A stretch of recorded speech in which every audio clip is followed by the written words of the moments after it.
message to President Zelenskyy is one I delivered at the press conference, but I'd also delivered privately to him, and that is that the UK commitment to Ukraine will not waver. We will be there for as long as it takes and a long time afterwards. And it was really important as I stepped down that I told that to President Zelenskyy. I believe Ukraine will win this war. I think that the last 6 months have been a real turning point because at the beginning of the conflict, everybody assumed that Russia would win within a matter of weeks. We are now in year 5, and what has happened in that time is Ukraine has begun to push back on the front this year. Medium range and long range missiles have been used to great effect. The economic sanctions have had real damage to the Russian economy. The work that's been done on the shadow fleet.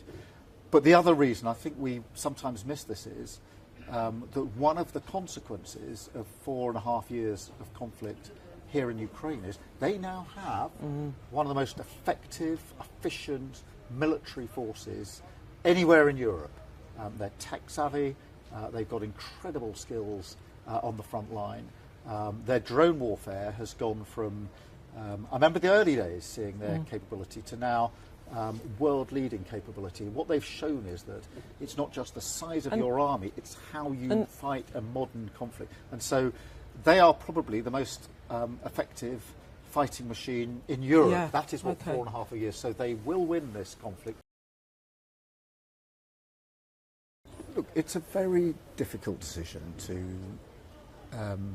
decide to end your political career. Of course it is, and I'm not going to sit here and pretend otherwise.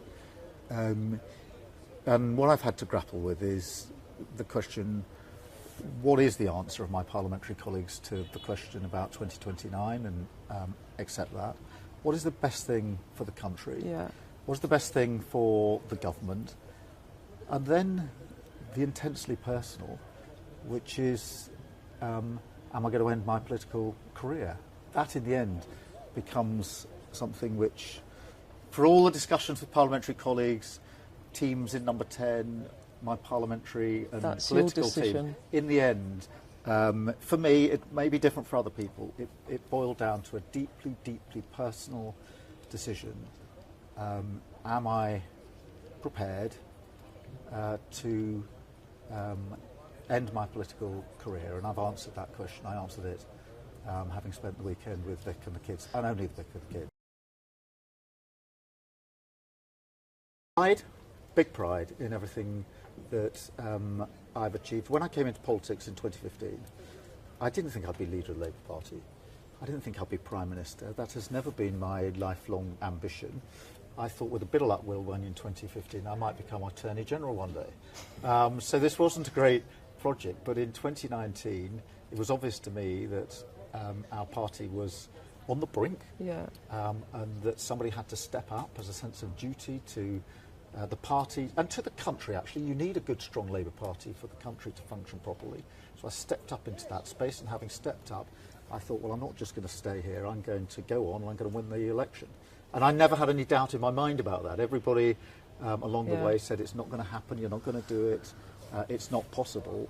And every time I said it is, you watch, we would. And we did, and we won a general election, and I'm very proud of that, so I shall walk out with pride.